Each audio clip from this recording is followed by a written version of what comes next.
सकता हूँ, क्या ला सकता हूँ, कहता तुझे बस शुक्रिया। क्या दे सकता हूँ, क्या ला सकता। प्रभु यीशु मसीह के नाम में आप सभी का स्वागत है। मेरा नाम है बलजीत सिंह और आज मैं आपसे बात करना चाहूँगा कि परमेश्वर का वचन क्या कहता है कि हमें एक विश्वासी होने के नाते किस प्रकार चलना चाहिए। और बाइबल कहती है कि हमें आत्मा में चलना चाहिए, स्पिरिट में चलना चाहिए और शरीर के कामों को पूरा नहीं करना चाहिए। और मैं इसी के बारे में थोड़ा बात करना चाहूँगा कि कैसे हम जो एक मनुष्य हैं, हम सिर्फ शरीर नहीं हैं और ना केवल आत्मा है। हम तीन चीज़ों के द्वारा बनाए गए हैं। हम तीन हिस्से हैं यदि कहा जाए। हमारे पास एक शरीर है जिसके अंदर एक आत्मा है, और हमारे पास प्राण है जिसको हम अपने भावनाएं, इमोशंस या अपनी इच्छाएं कह देते हैं। लेकिन जो असली इंसान है, जो रियल क्रिश्चियन है, वो एक आत्मा है जो हमारे अंदर वास करता है, जो अंदर है। ये शरीर सिर्फ हमारा एक टेंट है, कह लीजिए घर है जिसमें हम रहते हैं, जिसमें आत्मा रहती है। और वो जो आत्मा है वही असली मैं हूँ। इसके बारे में आगे जाके हम बात करेंगे। और बहुत सारे, जैसे मैंने कहा कि बहुत सारे क्रिश्चियंस हैं जो विश्वासी हैं, वो इस बात को जानते ही नहीं हैं कि वो 3 पार्ट बीइंग है, वो 3 सेपरेट हिस्सों के बने हुए एक मनुष्य हैं। और उनको मालूम ही नहीं। उनको फिर जब लगता है कि हर एक चीज़ जो उनके साथ गलत है, उनको लगता है कि वो वही कर रहे हैं, या उनकी आत्मा में या उनके अंदर प्रॉब्लम है, या उनको इस बारे में कभी कह लीजिए या बताया नहीं गया। वो इस बात को सेपरेट नहीं कर पाते कि कहाँ पे प्रॉब्लम है और कौन सा हिस्सा प्रॉब्लम है या किस हिस्से पर काम करने की ज़रूरत है। तो इसी के बारे में बात करेंगे। मैं शुरुआत करना चाहूँगा एक वचन से, फिर आगे हम धीरे धीरे इसको एलेबरेट करेंगे ताकि आप समझ पाएंगे कि मैं क्या कहना चाह रहा हूँ। देखिए, जब पौलुस कहता है 2 कुरिन्थियों अध्याय 5 उसकी 17 आयत में, 2 कुरिन्थियंस चैप्टर 5 और 17, उसमें वो कहता है कि परमेश्वर ने जो मसीह में है वो हम नई सृष्टि हैं और जो पुरानी बातें बीत गई हैं। लिखा है कि we are a new creation, हम नई सृष्टि बनाए गए हैं। तो देखिए, इस बात को जानना बहुत ज़रूरी है। वो जो नई सृष्टि है, वो जो नया इंसान है, वो आपकी आत्मा है, वो आपकी स्पिरिट है। प्रभु यीशु मसीह के ऊपर जब आपने विश्वास किया, विश्वास होने के नाते, एक विश्वासी बनने के नाते, जब आपने उद्धार पाया, नया जन्म पाया, तो आपकी आत्मा में काम हुआ प्रभु यीशु मसीह के द्वारा। परमेश्वर ने यीशु मसीह के द्वारा आपको नया जन्म दिया और आपकी आत्मा नई हुई है, वो नई सृष्टि है। उसमें से पुरानी बातें बीत गई हैं। लेकिन जो हमारा शरीर है, जो हमारी फ्लैश है, शरीर है, और हमारा जो माइंड है, हमारा जो हमारी इच्छाएं हैं, भावनाएं हैं, जिसको हम प्राण भी कह देते हैं हिंदी में, और शरीर और प्राण वो नया नहीं हुआ है। उसकी वजह से, उसके कारण हमें तकलीफ होती है एक मसीही जीवन में सही ट्रैक पर चलने के लिए। क्यों? क्योंकि जो हमारी आत्मा है वो नई हुई है, वो न्यू बन गई है, वो सही काम करना चाहती है। लेकिन जो हमारा शरीर है, जो नया नहीं हुआ है, यीशु मसीह के ऊपर विश्वास करने के बाद भी वो वही काम करना चाहता है जो पहले से वो करता आ रहा है। हमारा माइंड वही सोचना चाहता है जो वो पहले से सोचता आ रहा है। इसीलिए परमेश्वर ने हमें कहा था कि अपने शरीरों को जीवता हुआ बलिदान, भावता हुआ बलिदान चढ़ाओ। रोमियो की किताब 12 अध्याय उसकी 1 और 2 आयत में लिखा हुआ है। और लिखा है अपने मनों को नया करो। तो शरीर को परमेश्वर के आगे सैक्रिफाइस करना है, बलिदान देना है, मारने के द्वारा नहीं, अपने आप को मारना नहीं है, बल्कि अपना शरीर परमेश्वर को सौंप देना है कि परमेश्वर मेरा शरीर तेरे काम के लिए मैं देता हूँ। और अपने मन को नया करना है। किसके द्वारा? परमेश्वर का वचन रीड करने के द्वारा। परमेश्वर का वचन निरंतर, कांस्टेंट, लगातार, रेगुलर बेसिस पे पढ़ने के द्वारा हमारा मन नया किया जाता है। तो वो जो प्रॉब्लम है, जो हमारे क्रिश्चियन जीवन में हम प्रॉब्लम्स फेस करते हैं, वो इसलिए करते हैं क्योंकि हमारा शरीर और जो हमारा माइंड है वो वही काम करना चाहता है। लेकिन बाइबल कहती है कि जीवन वही है जब हम आत्मा में चलेंगे। देखिए, एक मसीही व्यक्ति यदि अपने शरीर और दिमाग के अनुसार ही मेजॉरिटी ऑफ टाइम अगर चलेगा तो वो बहुत ही ट्रबल और प्रॉब्लम में रहेगा। क्यों? क्योंकि जो परमेश्वर का जो जीव की जो विजडम है, जो बुद्धि है, जो ज्ञान है, वो हमें जब गाइडेंस देता है परमेश्वर, हमारी आत्मा के द्वारा देता है। बाइबल कहती है कि जितने परमेश्वर आत्मा के द्वारा चलाए चलते हैं वही परमेश्वर के पुत्र हैं। परमेश्वर चाहता है हमें आत्मा के द्वारा चलाना। लेकिन हमारी तकलीफ, हमारी प्रॉब्लम क्या है? हम जब मसीह को नहीं जानते थे, या हम विश्वास में नहीं थे, जब हमने उद्धार नहीं पाया था, बॉर्न अगेन नहीं हुए थे, हम अपनी शरीर और दिमाग के अनुसार चलते थे। इफिसियों की किताब में एक जगह पौलुस कहता है कि हम जब मसीह को नहीं जानते थे, हम अपनी शारीरिक लालसाओं के अनुसार जीवन को बिताते थे। तो हम वैसे ही जी रहे थे, हम बॉडी में जी रहे थे, हम शरीर में जी रहे थे। लेकिन जब परमेश्वर ने हमें नया किया, हमें धोया, हमें क्लेंस किया, तो देन परमेश्वर में चाहता है कि हम एक डिफरेंट, एक नए रास्ते पर चलें। तो परमेश्वर की जो इच्छा है वो ये है कि हम आत्मा के अनुसार चलें, शरीर के अनुसार नहीं। आमीन। तो देखिए, जब पौलुस एक जगह कहता है, पहला कुरिन्थियों अध्याय 9 उसकी 27 आयत में वो कहता है कि मैं अपनी देह को वश में लाता हूँ, और लिखा है, इंग्लिश में लिखा है कि I keep my body under, कि मैं अपने शरीर को अपने कंट्रोल में रखता हूँ।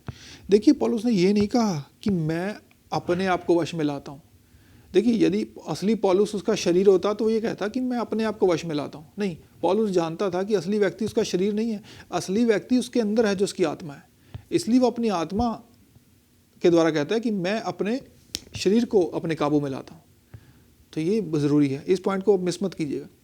आप मसीह होने के नाते एक आत्मिक मनुष्य हैं जो अंदर वास करता है। ये शरीर सिर्फ आपका टेंट है, ये रहने के लिए दिया गया है। इस शरीर, इस अर्थ पे, इस धरती पे यदि आप कुछ करना चाहते हैं, क्योंकि तो अपने शरीर के बिना नहीं कर पाएंगे, तो आपको शरीर की ज़रूरत है।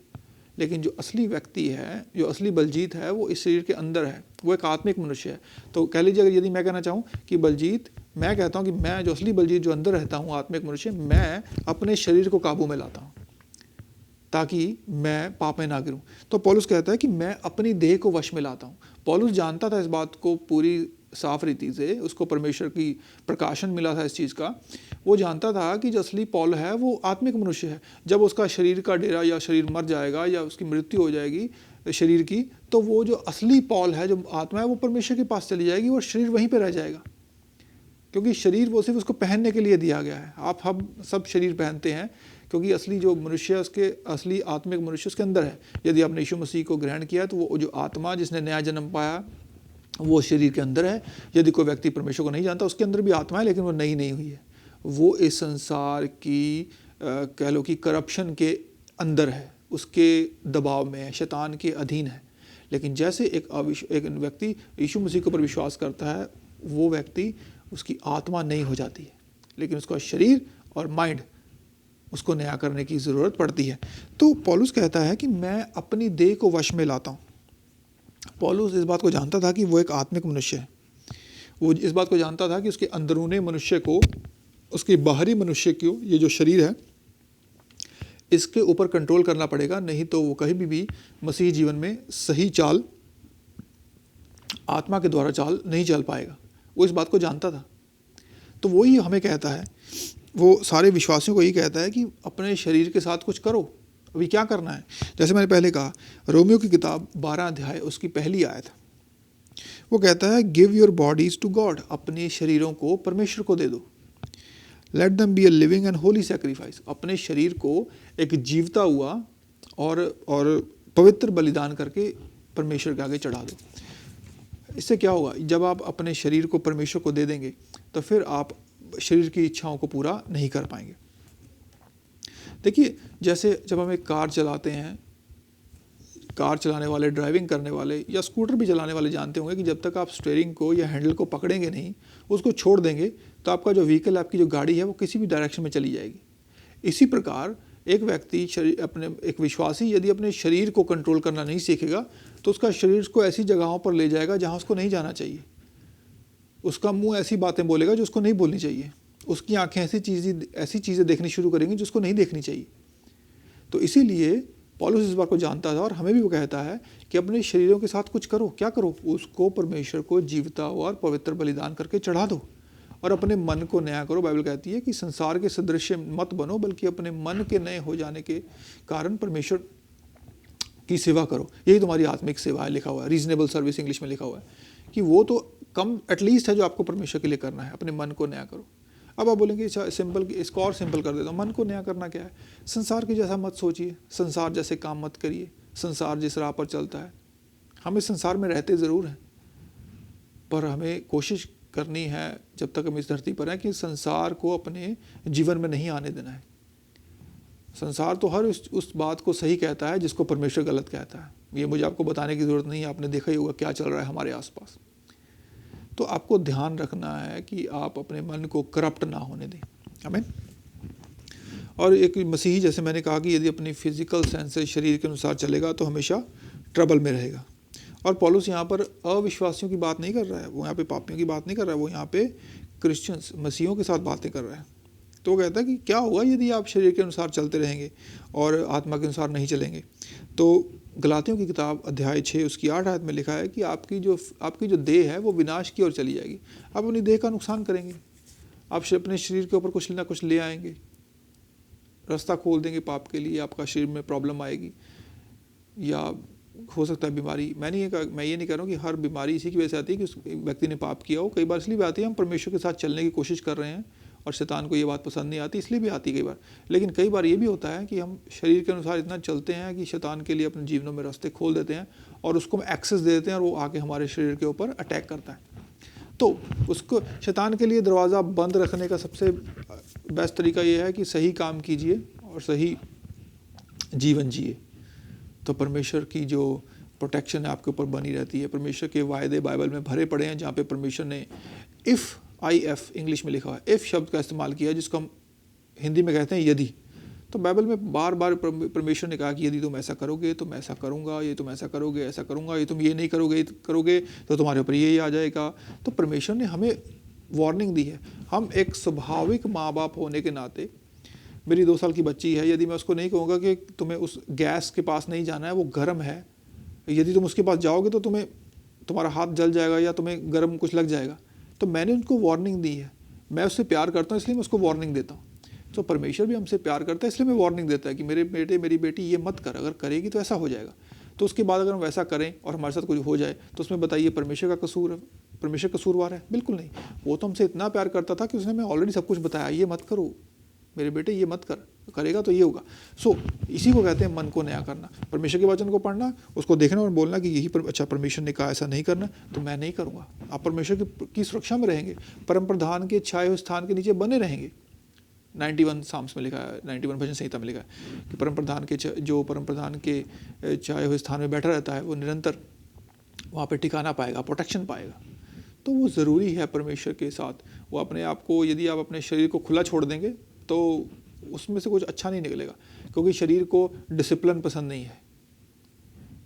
पिछले ही मैं वीक इसी बात पे प्रचार कर रहा था एक जगह, तो मेरे मुंह से ये भी निकला कि हम हमेशा ये कहते हैं कि पाप मत करो, झूठ मत बोलो, ये पाप है, झूठ मत बोलो।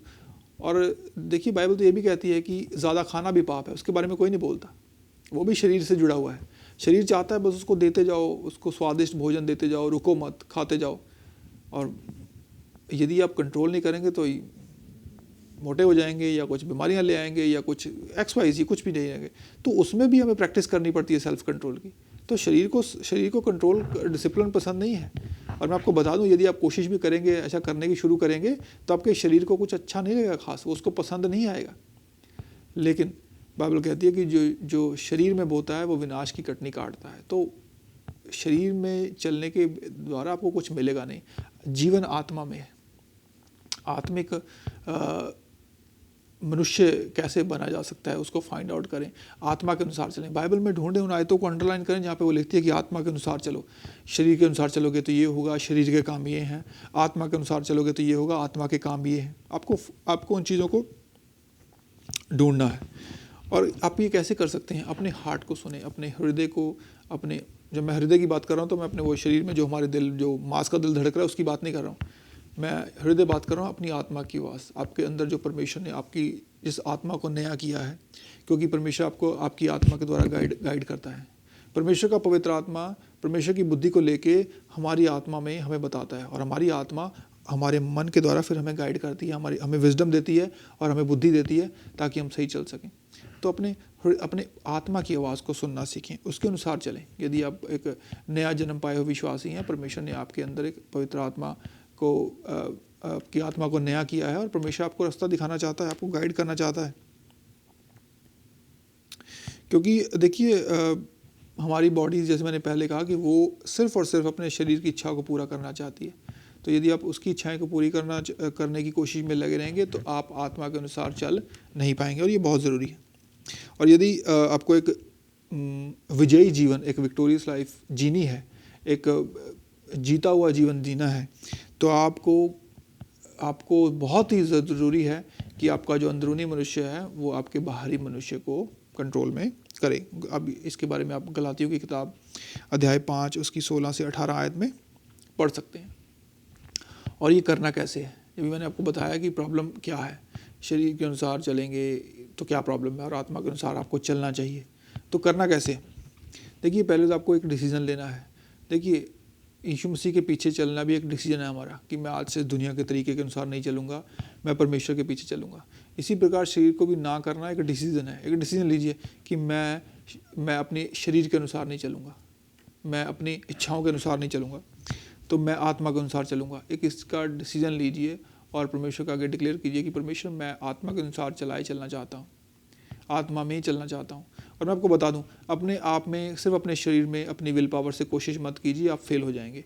परमेश्वर को इनवाइट कीजिए, पवित्र आत्मा को इनवाइट कीजिए, उसकी मदद मांगिए, वो आपकी मदद करना चाहता है। परमेश्वर एक बड़ा ही जेंटल गॉड, वो आपकी मदद करना चाहता है, हेल्प करना चाहता है। आप उसको बुलाएंगे, उसको इन्वाइट करेंगे तो आपकी मदद करेगा। तो उसको बुलाएं उसी विश्वास के द्वारा जो विश्वास आप बाकी चीज़ों में यूज़ करते हैं। सेम विश्वास जो आपको अपनी ज़रूरतें पूरी करने के लिए, चंगाई पाने के लिए, या अपने बच्चों की, अपने परिवार की ज़रूरतों पूरी करने के लिए, हर लाइफ की डिफ़िकल्टी में जिस विश्वास को आप इस्तेमाल करते हैं, वही विश्वास को आपको चाहिए आत्मा में चलने के लिए। बाइबल में कई अलग अलग तरह के विश्वास नहीं है, विश्वास वही है, पर उस विश्वास को आप कई जगह पर काम में ला सकते हैं। उसी विश्वास को आप यहाँ पे भी काम में ला सकते हैं कि कैसे आपको आत्मा के अनुसार चलना है। तो आप बोलिए विश्वास से और डिक्लेयर कीजिए। पौलुस कहता है फिलिपियों की किताब में कि मैं मेरा परमेश्वर जो मुझे सामर्थ देता है उसमें मैं सब कुछ कर सकता हूँ। आप भी बोलिए कि परमेश्वर मैं विश्वास से कहता हूँ कि आप जो मुझे सामर्थ देते हैं, मैं आत्मा में चल सकता हूँ, मैं शरीर की इच्छाओं को मार सकता हूँ, मैं कर सकता हूँ। पहला तो विश्वास है। यदि आप विश्वास से इस बात को अंगीकार करेंगे और डिक्लेयर करेंगे तो आप शुरू कर पाएंगे। बोलिए विश्वास से, स्पीक बाय फेथ। विश्वास से डिक्लेयर कीजिए कि मैं आज से परमेश्वर के पीछे चलूँगा, मैं आज से शरीर के अनुसार नहीं चलूँगा, मैं शरीर की इच्छाओं को पूरा नहीं करना चाहता, मैं एक आत्मिक मनुष्य हूँ, मैं अपनी आत्मा के द्वारा चलना चाहता हूँ। इस बात को बोलिए और एक्ट कीजिए। याकूब की किताब में लिखा है कि कर्म के बिना विश्वास व्यर्थ है, तो एक्ट कीजिए। फिर ऐसा यदि आपने डिक्लेयर किया है, विश्वास से बोला है, तो उस पर एक्ट कीजिए और चलिए ऐसे उस बात के उसके अनुसार डेली अपने शरीर को परमेश्वर के आगे बलिदान चढ़ाइए। रोमियो 12 के अनुसार एक्ट कीजिए। हर रोज़ बोलिए परमेश्वर मैं, देखिए आप परफेक्ट नहीं हैं, आप गिरेंगे, मिस कर जाएंगे और परमेश्वर जानता है, लेकिन देखिए डिटर्मिनेशन होनी चाहिए आपके अंदर। कोशिश जरूर करते रहिए कि नहीं मैं क्विट नहीं करूँगा। गिर जाइए, अपने आप को उठाइए, खड़ा कीजिए, दोबारा करिए। अपने आप को बोलिए परमेश्वर को, परमेश्वर मैं शरीर के अनुसार नहीं, मैं आत्मा के अनुसार चलना चाहता हूँ। ये लीजिए, मैं अपना शरीर आपको बलिदान कर रहा हूँ, आपके हाथों में सौंप रहा हूँ, मेरी मदद कीजिए। एक्ट कीजिए और परमेश्वर आपकी मदद करेगा। और जैसे मैंने पहले कहा कि आपका शरीर इस बात को पसंद नहीं करेगा कि क्योंकि शरीर को डिसिप्लिन पसंद नहीं है। शरीर को वही चाहिए इजी काम, बैठे रहिए या कुछ ना कीजिए या उसको खिलाते रहिए, उसको एंटरटेनमेंट देते रहिए नॉन स्टॉप अनलिमिटेड, उसको वही चाहिए। लेकिन आपको यदि एक इफ़ेक्टिव विश्वासी बनना है, यदि आपको परमेश्वर की इच्छाओं को पूरी करना है अपने जीवन में, तो आपको डिसिप्लिन वाला व्यक्ति बनना होगा। आपके शरीर को मार के आत्मा के अनुसार चलना होगा। यदि आप अपने शरीर को खुला छोड़ देंगे तो आपका जो शरीर, आपकी जो देह है, वो आपको पाप में गिरा देगी। और देखिए आप ही एक अकेले व्यक्ति हैं जो अपने आप को डिसिप्लिन कर सकते हैं। मैं आपको बता सकता हूँ, एक पासवान, आपका पास्टर, आपके अगुए, आपके लीडर्स आपको गाइड कर सकते हैं, लेकिन वो आपके बिहाफ पे डिसीजन नहीं ले सकते। डिसीजन आपको लेना है, आपको बोलना है, आपको अपनी बॉडी को, अपनी फ्लैश को डिसिप्लिन करना है। ये आपकी जिम्मेदारी है। आमीन। और यदि देखिए आप इसके बारे में कुछ नहीं करेंगे तो दूसरा व्यक्ति नहीं कर पाएगा। और एक बात और है कि यदि देखिए आप अगर इस बात को के बारे में कुछ करेंगे नहीं, यदि आप अपना सारा जीवन अपने शरीर के अनुसार ही चलते रहेंगे, तो आप कभी भी परमेश्वर की आत्मा की आवाज़ को क्लियरली नहीं सुन पाएंगे। उसकी जो बात करने की सेंसिटिविटी है, सो आपकी सुनने की जो सेंसिटिविटी है वो कम होती जाएगी। क्योंकि देखिए आत्मा तो आपको गाइड करना चाहता है, लेकिन यदि आप उसकी आवाज़ को लगातार शट डाउन करते रहेंगे, उसको सप्रेस करते रहेंगे, उसको सुनने की कोशिश नहीं करेंगे, तो आपकी जो सेंसिटिविटी है परमेश्वर को सुनने की आपकी आत्मा में, वो कम होती जाएगी। वो बहुत ही ज़रूरी है आपको परमेश्वर के साथ ट्यूनिंग में रहने के लिए। आमीन। तो मैं विश्वास करता हूँ कि आप सभी ने परमेश्वर के वचन के द्वारा आशीष पाई होगी। और आज का मेरा वचन यही था, मैं समराइज़ करना चाहता हूँ। मैं ये कहना चाहता था कि शरीर के अनुसार हमारा जीवन हमें नहीं जीना है, हमें आत्मा के अनुसार जीना है। और परमेश्वर चाहता है हमारी मदद करना। परमेश्वर चाहता है कि हम उसके आत्मा के अनुसार चलें, और उसके लिए आपको भी कुछ करना है, आपकी भी जिम्मेदारी है। परमेश्वर आपकी मदद करना चाहता है, लेकिन डिसीज़न आपको लेना है। आमीन। सो मैं विश्वास करता हूँ कि आप सब ने आशीष पाई होगी, और प्रभु आप सबको आशीष दे। God bless you.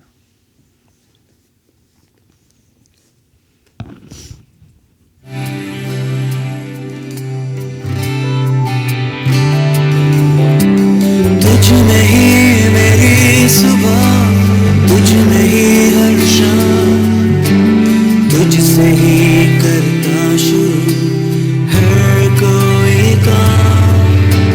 तुझ में ही मेरी सुबह, तुझ में ही हर शाम, तुझसे ही करता शुरू हर कोई काम। शुक्रिया करता हूँ मैं लेके तेरा